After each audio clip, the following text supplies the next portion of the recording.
Colonel Miles here, welcoming you to Pandora. If you think you've seen some difficult combat before, you haven't seen anything.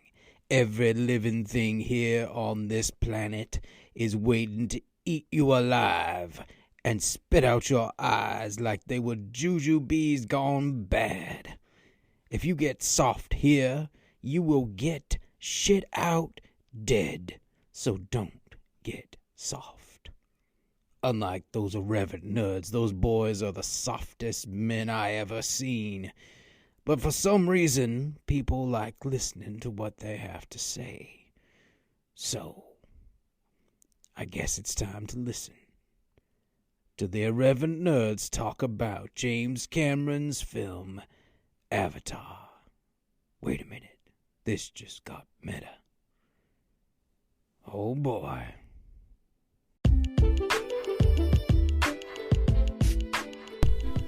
I'm Richard. And I'm Will.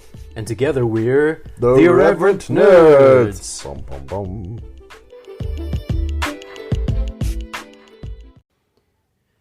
Nerds, we are here in the man cave of Mr. William Thomas Boyer.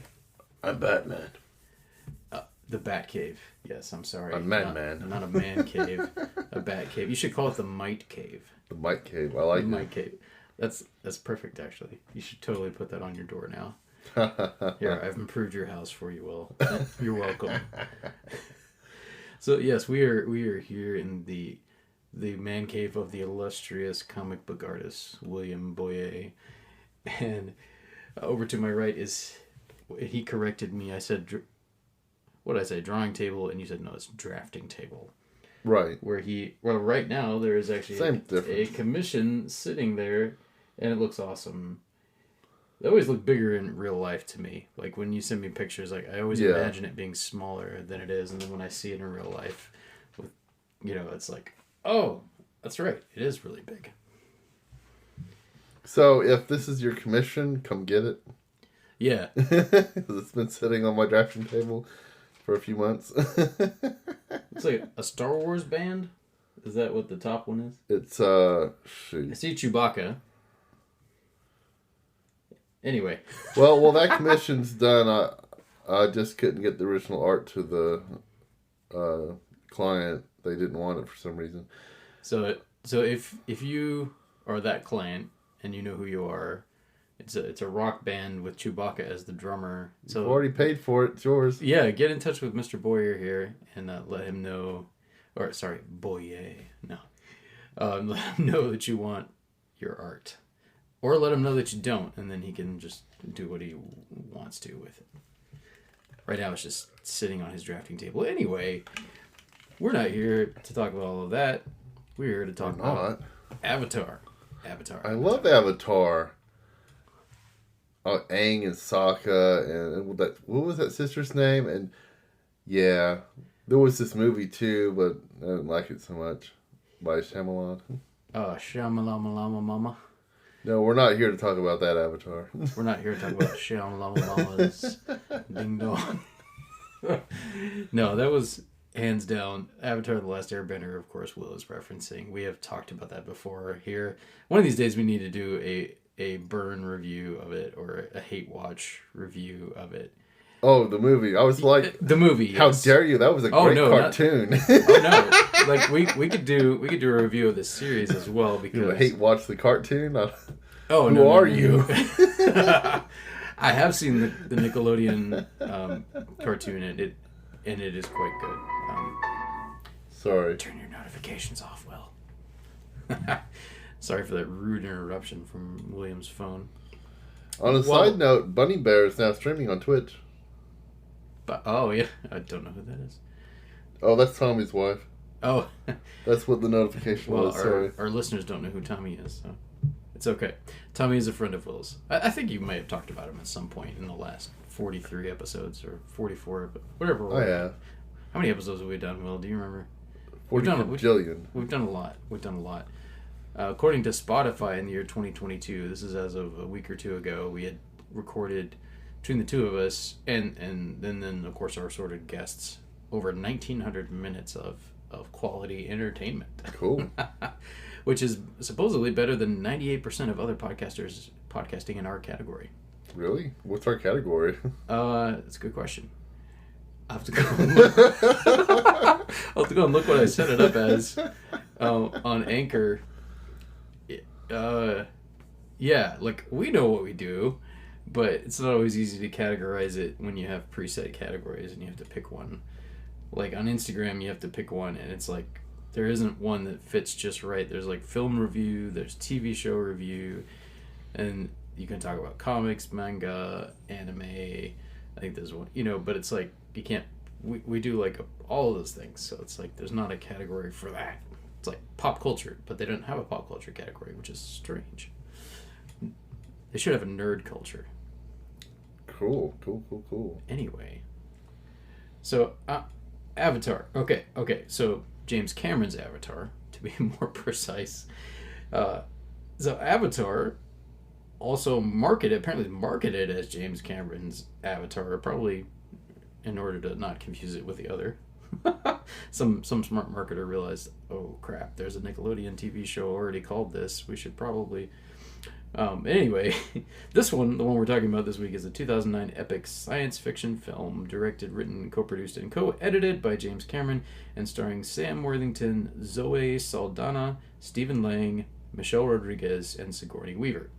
It is set in the mid-22nd century when humans are colonizing Pandora, a lush, habitable moon of a gas giant in the Alpha Centauri star system, in order to mine the valuable mineral unobtainium. By the way, dumbest name ever. I was reading some trivia about that. Well, apparently it's really used by people in NASA to describe something that would be perfect but doesn't exist. Ha! That's funny. Well, or is otherwise unobtainable. Sorry, NASA, it's still stupid. The expansion of the mining colony... Oh, wait. Oh, yeah, this is just a synopsis. This expansion of the mining colony threatens the continued existence of a local tribe of Na'vi, a humanoid species indigenous to Pandora. The title of the film refers to a genetically engineered Na'vi body operated from the brain of a remotely located human that is used to interact with the natives of Pandora. I want to point out in my second watching this film that I don't understand the Wi-Fi Bluetooth shenanigans that's happening of transferring the consciousness across miles. It's neurotransmission, my friend. That's actually one of the, I don't know if themes is the right way to put it, but one of the through lines in the plot. One of the coolest things I think about the movie, honestly, is the idea that the entire tree system, like all over the planet, is interconnected and communicates electrochemically with each other. Like all the trees are communicating through the root systems electrochemically with one another, and that there's so many trees on Pandora that these connections amount to more complexity than exists in the human brain. That's pretty awesome. So in essence, Pandora is sentient, which the natives call her Ewa, and it's pretty cool. Like, even though it's mythological in one sense, they ground it in science. Yeah. In the sense of, like, this is like a living organism. And of course the Na'vi have the ability to connect to it, upload and download memories. It's pretty awesome. I love the way they handled that. Yeah, it is. I really did like that too. That's not what I'm talking about though. I just mean, like, when the humans get into the pods to connect to their bodies, which might be laying out in a field somewhere or something, it's like through the air. There's not actually a cable network or a root network. Right. Yeah, that's true. Yeah. So how are they transmitting?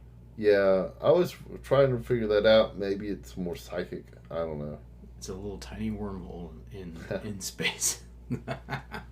That is a good question, and they never explain that. And I don't know that you really need to for the purposes of the film, but yeah, I hadn't really thought of that. I mean, I'm sure it had occurred to me, but I hadn't really thought too deeply. But that is a good question. So, distance neurotransmission through the air. Yeah. I mean, if you can translate 4K television signal through the air, I mean, obviously that's a lot less complex, but maybe they do it through satellites, because the movie mentions there are satellites orbiting the planet. Could be. Because you got a good point bringing up TV. Yeah. I imagine, it wouldn't surprise me if James Cameron thought through that detail on some level. It might even have an answer for it. But yeah, I don't think it's discussed in the film precisely. But anyway, before we get too deep into the weeds, talking about the minutiae of this film, can you start us off reading about the plot of Avatar?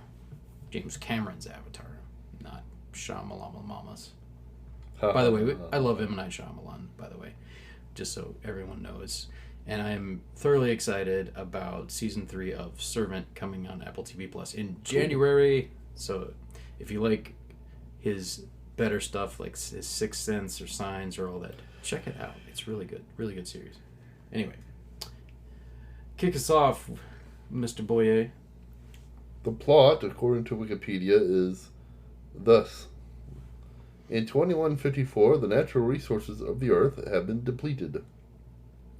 The Resources Development Administration, RDA, mines the valuable mineral unobtainium on Pandora, a moon in the Alpha Centauri star system.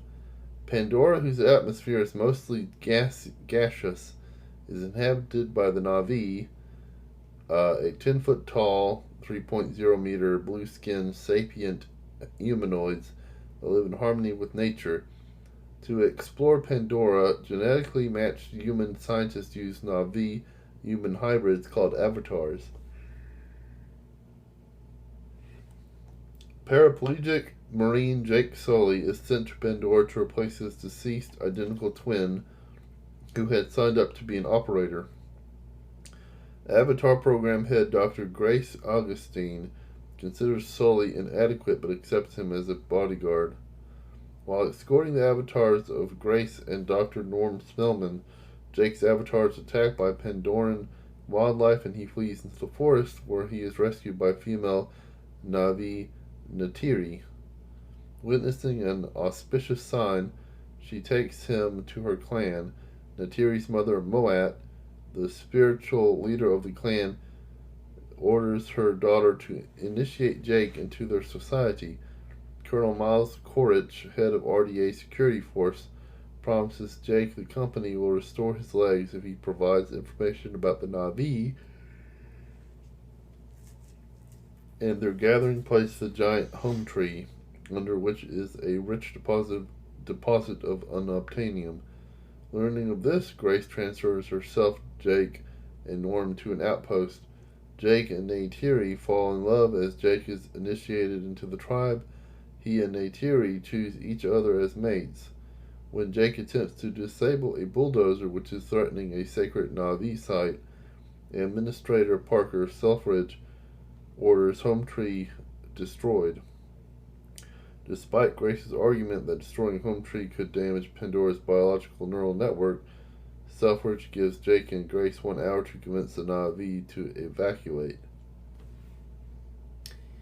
Jake confesses that he was a spy, and the Na'vi take him and Grace captive. Quaritch's men destroy Home Tree, killing many, including Neytiri's father, the clan chief. Moat frees Jake and Grace, but they are detached from their avatars and imprisoned by Quaritch's forces. Pilot Trudy Chacon, disgusted by Quaritch's brutality, airlifts Jake, Grace, and Norm to Grace's outpost. Grace is shot during the escape. Jake regains the Na'vi's trust by connecting his mind to that of a Toruk, a dragon-like creature feared and revered by the Na'vi. At the sacred Tree of Souls, Jake pleads with Moat to heal Grace. The clan attempts to transfer Grace into her avatar with the aid of the Tree of Souls, but she dies. Supported by new chief Tsute, Jake unites the clan, telling them to gather all the clans to battle the RDA. Quaritch organizes a strike against the Tree of Souls to demoralize the Na'vi. Jake prays to Na'vi Ewa deity Ewa via a neural connection with the Tree of Souls. Sute and Trudy are among the battle's heavy casualties.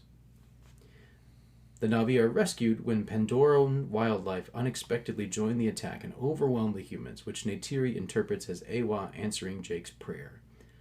Quaritch, wearing an AMP suit, escapes his crashed aircraft and breaks open the Avatar link unit containing Jake's human body, exposing it to Pandora's poisonous atmosphere. As Quaritch prepares to slit Jake's avatar's throat, he is killed by Neytiri, who saves Jake from suffocation. Seeing his human form for the first time, with the exceptions of Jake, Norm, and a select few others, all humans are expelled from Pandora. Jake is permanently transferred into his avatar with the aid of the Tree of Souls. So, in reading that, I was like who the heck is Quaritch? And it's Colonel Miles Quaritch, the main bad guy. Yeah. I don't think they ever say his name in the movie. I can't think of it. It's like he's always just called Colonel, the Colonel. Like, can you think of a time? Like, because I'd never heard that before. I was like, wait, who is that? It's like, I don't know. I can't think of a time they said his name in the film. If they did, it was maybe only once in the beginning or something. But I definitely don't remember the last name Quaritch. What do you think of Stephen Lang, his performance as the main bad guy, as well as like how his character was written and like? I think he did a good job. The role he was in, it was very believable. I think he definitely embodied that character. What do you think?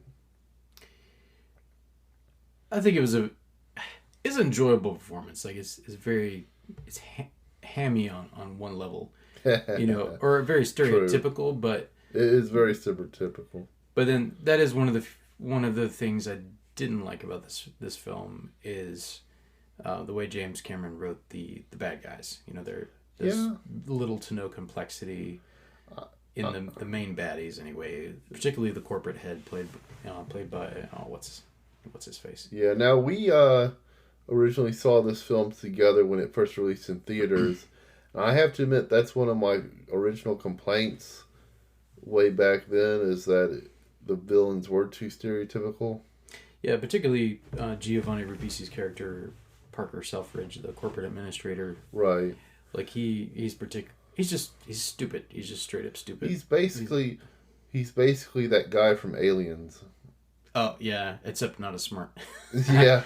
Again, the writing that has more to do with the writing because Giovanni Ribisi is a good actor. I've seen him do an excellent job in other films, so it had more to do with the way his character was written.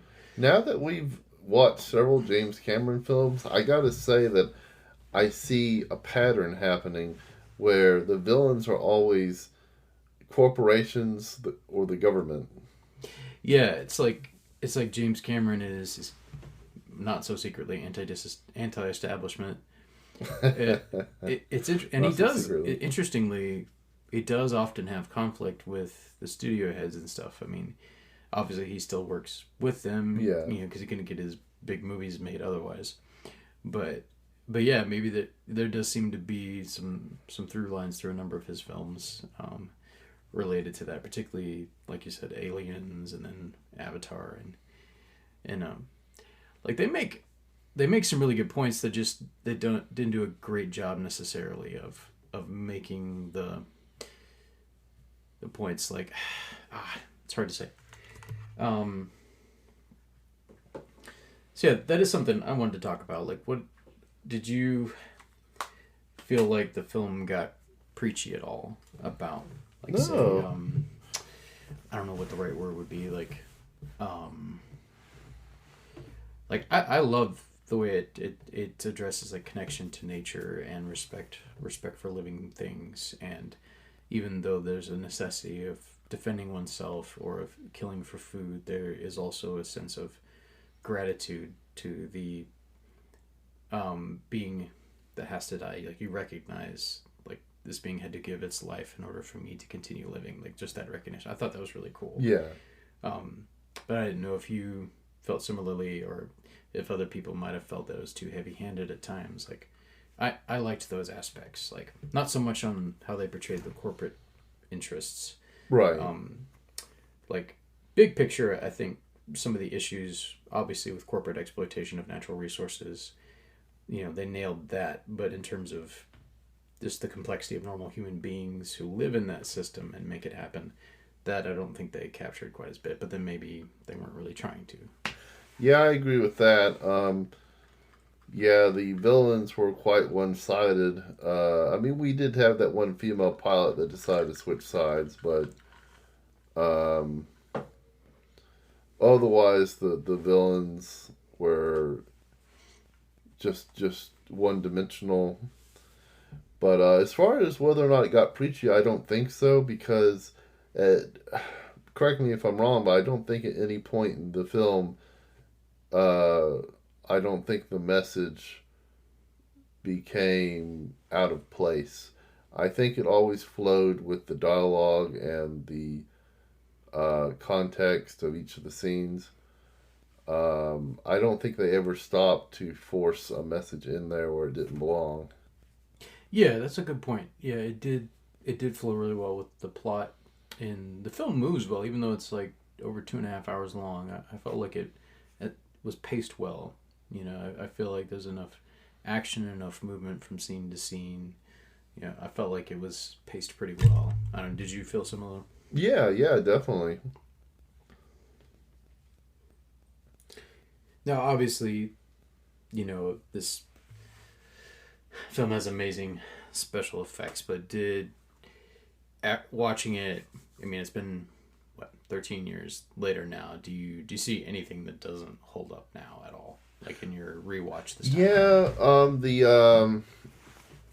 I mean, the special effects CGI is great, but during this watch, I did notice that some of the animals, most specifically the hyena wolves, whatever we want to call them, they used hyena noises for those animals, but I think they more resemble coyotes or small wolves, but in the way they act.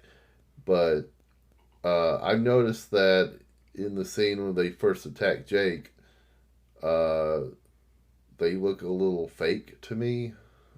Maybe that's just me though, but they didn't look realistic. They looked, in my mind when I was.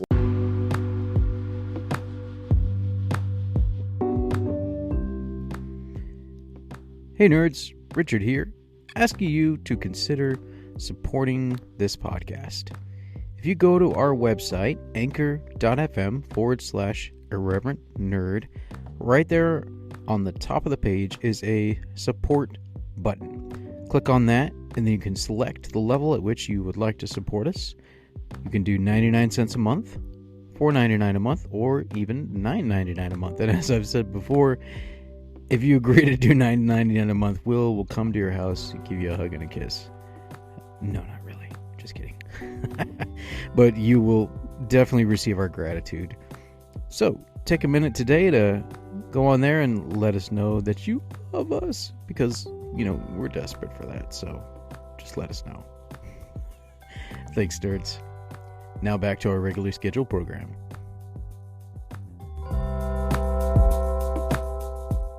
Watching the scene this time around, it just popped in there. They looked a little too, I'm not sure how to describe it, but they looked more like something out of a GameCube game from the early 2000s, more so, from a cinematic cutscene from some older game. Then it doesn't matter. I mean, that's just what popped in there, but so like was that, it rubbery? I don't know. It maybe like that particular scene, the CGI was not as good as other scenes. Yeah.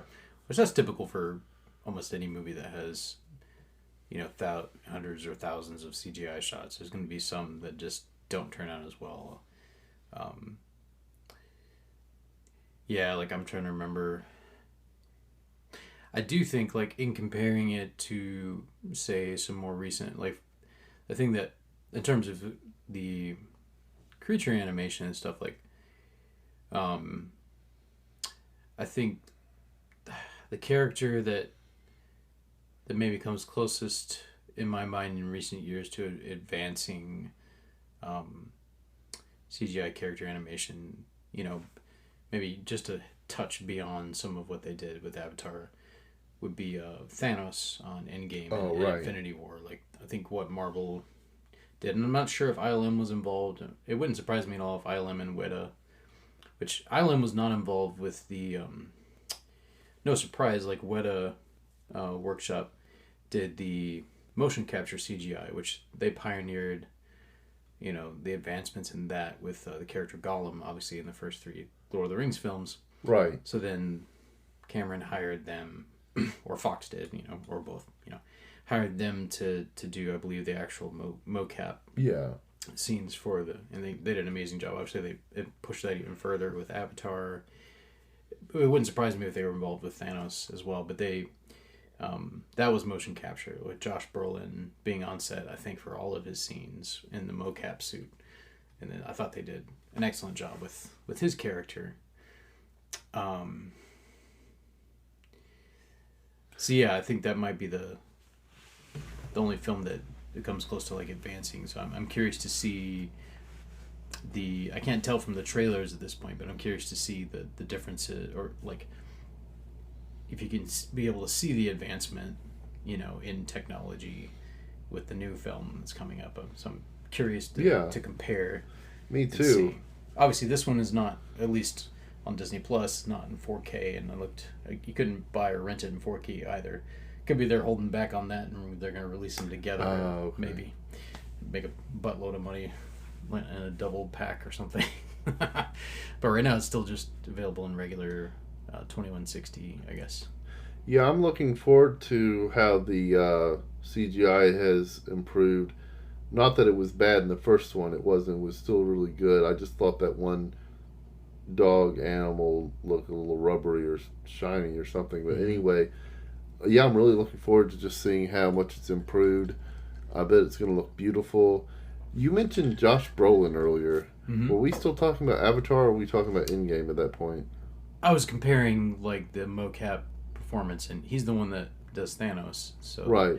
But first, I haven't stopped to look at the actors' names, so I wasn't certain. I was like, wait, was Josh Brolin in Avatar and I missed it? You know? No. Okay. Yeah, he was not. No. Yeah, Brolin's a good actor. He's very solid. Has a wide range of films that he has tackled over the years. He even played George W. Bush in a film. What? Yeah, it's just called W. It was a Oliver Stone film. I finally caught up with it not too long ago, and his performance is really good. He doesn't even. Does he even look like W. Bush? I mean, they did enough with the makeup to make him look a little bit, but it was more his mannerisms, and he captured like the mannerisms and the voice, and yeah, it was a good job. He did a solid job. Okay, but yeah, not as much as like. Well, I was surprised. Like some of the Saturday Night Live impersonations of W, like they got some people that really look like him. It's funny what they could do with that. So let's see. So this time around, this rewatch, we got to come up with our own rating system. By the way, like, what is it? How about this? Out of 5 nerd hats, what would you give Avatar? Or should we do 10 nerd hats? Should we do best out of 10, or should we do 5? I can go grab some nerd hats out of my closet right now and stack them. We'll do 5 for now. So on a scale of 1 to 5, or 0 to 5 nerd hats, how many nerd hats would you give Avatar this time around? It still holds up. I'm going to give it 5. 5? Nice. Yeah. Nice. Well, maybe 4 for the stereotypical villains. Yeah, I have to admit, I mean, they could have been written better. But otherwise, this was a very good film. Yeah, I was thinking that as well. I was thinking 4. Yeah. So 4 nerd hats. And again, that is like the character design and writing for the villains is probably the biggest weakness of the film. Yeah. And that does knock it down a notch. If I was rating only the in-theater experience, 5 stars total. Like one of the best in-theater experiences of it, just in terms of the total immersive experience. expecting some or hoping for something similar. It's not going to be as groundbreaking, obviously, because we've already seen the first one. But I'm excited about how they might take it further, and obviously the underwater aspects I'm excited about that for this new one. But yeah, I would as a film, like rating it as a film, I would also give it 4 nerd hats out of 5. Now, out of those 4 nerd hats, can you describe each hat? What are they? Do you have like an Indiana Jones fedora and a? Oh yes. Well, I was thinking just because you and I frequently wear ball caps. But you could throw a fedora. There's like a Mario hat and. It's a me. This is my nerd hat. What do you think? Do you think that? I think something akin to a Mario cap, Okay. ball cap. Like kind of that shape. I feel like something like that. Like we should actually design it and then do like an Instagram post where we rate the films like 4 nerds. Boyer and Best say 4 nerd hats out of 5. And so Boyer and Best say 3 thumbs up. Sorry, my little special effects. No special effects. My sound effects. No one can actually see that. I forgot we're not on camera. I just raised 3 thumbs. Wait a minute, Will. I don't think that's possible. You just raised the same one twice. Yeah. I'm not gonna go there. All right, so 4 nerds hats out of 5. All right, so we talked about what we really didn't like the part that we disliked the most about the film. What part of the film did you like the most? Let's end on a positive note here. Like you could pick a scene, you could pick a musical score, you could pick, a certain character, a moment in the film, So what was your favorite part about Avatar on this rewatch? Well,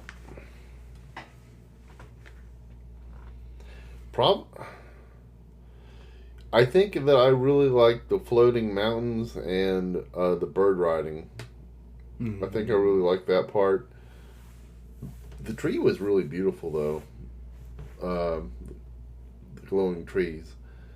And I absolutely loved how they were able to capture the likeness of Sigourney Weaver into her CGI counterpart, the Avatar body. That is pretty impressive. Yeah, the way they did it with all the actors. Yeah, all of them. Avatars, including Norm Spellman. I mean, that's not the actor's name, but like. Oh yeah, definitely. But for Sigourney Weaver, I'm just really familiar with her face. Yeah.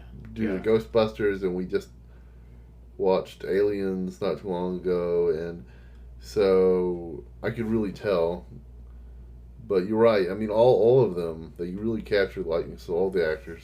Yeah. I liked that they chose that. And I was trying to think of what was the first thing she says when her avatar is introduced, like "catch numbnuts" or something like that. Yeah. And she like throws Sully a fruit. Then he eats it without questioning whether or not it was actually edible. Oh yeah. He's like, Jake Sully. Oh, all right. So what did I? Isn't Zoe Saldana? Isn't that the actress that plays Gamora on? Yes. Yeah, I thought so. Yeah, Gamora on the Guardians of the Galaxy and the other Marvel movies. By the way, the third Guardians movie is coming up soon, and she'll be in that. So I'm looking forward to that. But yeah, she's also Uhura on the newer J.J. Abrams Star Trek trilogy. Oh, cool. Possible quadrilogy, 4th still in the works. Possible. Yeah, we'll wait and see on that. But yeah, she's great. I like Zoe. She's got so much energy. I love what she brings to her. She's so intense as Neytiri.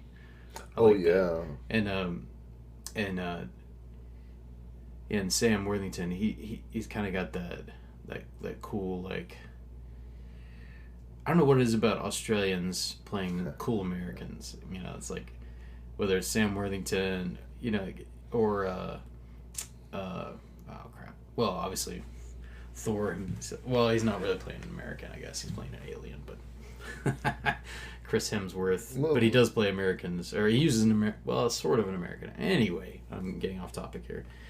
What did I like the best about Avatar this rewatch?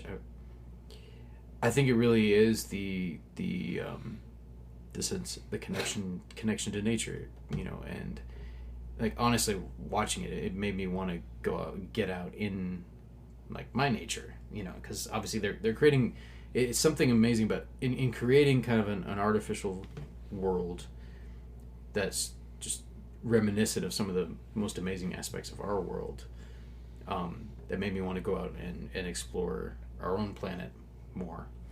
And so it's I think that's probably my favorite part, is just that connection, and just the lifestyle of the Na'vi, and the way that they are connected to one another and connected to the rest of their planet. I think that's just really cool. Like, I think that was, once again, I think my favorite part on this rewatch. And but yeah, in terms of just individual scenes, I agree. The first flight scene is pretty damn awesome. Like, it really is exhilarating. It wasn't IMAX 3D for sure. It was great. All right. Any final thoughts? My wife's first reaction when we watched the film was, "Are those people naked?" Pretty close. And believe it or not, I don't think I have any serious last thoughts. So all the times I watched it before, because they play with you the whole time, because like it's like things are moving around, and it's like, but you never see a nipple, and you never see anything else. I don't think they have it. You never see a nipple. Well, maybe not. I don't know. You don't even know whether they have penises or vaginas, because you never quite get a glimpse. I think they just use their hair. Like, the loincloth is always... that's very possible. that weird connection thing. Does that mean they're having... okay, we're not going to go there. But no, but this time around, I saw one, like I was watching it, in HD on a big TV. I was like, oh, there's only one scene. It's like one scene in the whole movie, and you see it for a few seconds. You're like, oh, and that was it. It got a lot less screen time than Kate Winslet in Titanic. So we'll put it that way. Oh, okay. A lot less. Yeah. So there was our mildly irreverent portion and mildly inappropriate portion of the podcast. Not important at all. But yeah. But yes, they are. But it reminded me. Obviously, they borrow culturally from human tribes. Obviously, right? Like, they're modern, even still to this day, modern hunter. I'm glad you brought this up. That dress like that, and why wouldn't you? You live in a temperate climate. What do you need all the extra clothes for? It's just a waste of material. Like, you got your skin. Like, yeah. What do you need all that crap for? We have these. No, I'm not gonna get into that. Anyway, yeah, naked blue people. And speaking of natives, tribal stuff, when I was watching the film the second go around, it dawned on me this is Pocahontas in space. Yeah, a lot of people have made that connection. Some people also likened to Fern Gully, which I have not seen yet. But I haven't seen Fern Gully in a long time. I am not going to speak of that because I don't remember. But yeah, there's definitely some thematic similarities to Pocahontas. But it wasn't too surprising, but it did catch my attention when I was reading the trivia on IMDb. It said that supposedly James Cameron got the idea for Avatar after he watched Disney's Pocahontas. Why not? Yeah, why not? I mean, everything's inspired by something else. Yeah. So it's like, people have bashed him about that, but I was like, I don't care. It's like, if it's a good idea... I have far worse ideas. It's a good framework for a story. I mean, as long as you're not literally plagiarizing, you know what I'm saying? Like, yeah. Everything's inspired by something else. Like, ever since the dawn of the first stories, however far back it was, like around a campfire somewhere, two guys just killed a deer and they're sitting there with their kill roasting it and sharing hunting stories, whatever.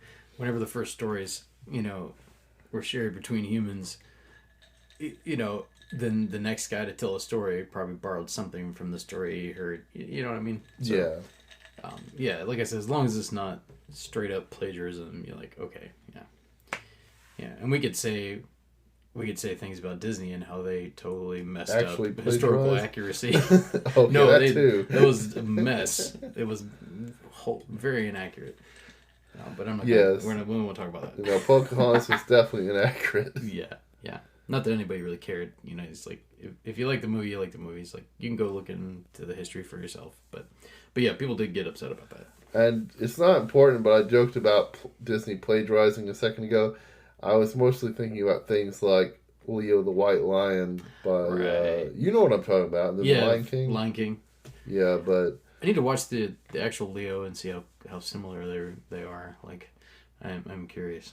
Well, yeah, because I don't really know. Walt Disney and Osamu Tezuka were actually friends, and I can't speak whether or not there actually was a plagiarism that occurred, but they were accused of it anyway. Well, Walt was dead at that point, for one, but yeah, and the god of manga, Osamu, had passed away a couple years or so before Lion King went into development. But yeah. Once again, it might be, like I said, unless they're literally beat for beat stealing. It's like, I don't know, but also I do know. I mean, that in the real world, like if you have a ton of money like Disney does, you can probably. Although I don't know if they did at that time.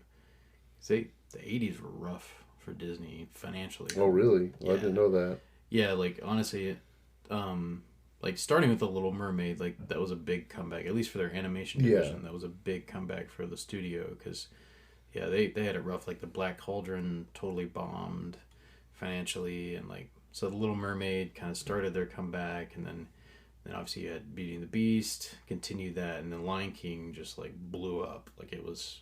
Oh yeah. Probably still to this day one of the highest grossing animated movies ever. Like I think it was Aladdin. I really liked Aladdin. Oh yeah, and then Aladdin too. Yeah, but Lion King did blow up though. That's right. Aladdin came after Beauty and the Beast. So yeah, talk about a back-to-back hit. Beauty and the Beast, Aladdin, Lion King.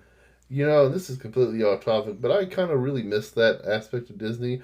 I know they're doing CGI stuff now, like Pixar through Pixar, but and those are good films too. But I kind of miss those the hand drawn films. Yeah. Yeah, I think the last one they did was Princess and the Frog. I think it was the last. Was totally hand drawn, or at least primarily hand drawn. Like we went to see it in theaters. Yeah, did we? Yeah, we did. Yeah. Oh, cool. I knew we saw it, but I knew I saw it, but I didn't remember if you were there or not. Yeah, it was back before either of us were married. We're in our single days. Yeah. Years ago. Anyway, all right, nerds. Well, we got to wrap this up. The Land Before Time. The Man Before Time. I don't know. The Man Before Time. We should totally review The Land Before Time at some point. That would actually be fun. Was that the one with Littlefoot? Or depressing, depending on Littlefoot. Yeah. Littlefoot, my dear. As long as we don't get into all those sequels. Oh my goodness, no. I've literally never bothered to watch any of them. They don't exist. They don't exist. Only the one done by Don Bluth has any merit at all. We can hate watch the others. Yeah. Oh. No. Richard's like, no, don't. Sharp Tooth. Yeah, the original is still the best. The music is awesome. I think it was James Horner that did the music, if I'm not mistaken. Maybe not, but it's beautiful music and good film. Good film. Depressing as hell, but good film. And it ends happy, but yeah, it sucks. Like the kid they don't explain what happened to his father. I don't think. His mother dies early on in the film, and there's a little orphan, and then he has to find a band of other orphans. Or, well, at least they think they might be orphans. Anyway, I'm going to get that. We're off topic once again. Or I'm off topic. It was my fault. It's all your fault, Will. All right. wanna send us out, Mr. Boyer? In the spirit of the season, nerd bless us, everyone. Nerd. Adios and sayonara and some other word for goodbye. Aloha. Bonjour. Thought that was hello. Oh wait, no, never mind. Au revoir. Au revoir. Au revoir. Au revoir. All right, bye, nerds.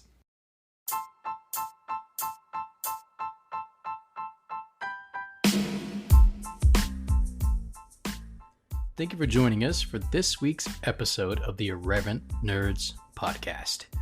You can follow us on Instagram at irreverent_nerds, plural. We are on Facebook. Our fan page is simply called The Irreverent Nerds. We're on YouTube, The Irreverent Nerd. And if you go to anchor.fm/irreverent nerd, you can support us for 99 cents a month, $4.99 a month, or $9.99 a month. You can also send us a voice message, which we may include in a future episode. Fellow nerds, until next time, make it so. Engage. Avengers assemble. I'm Batman.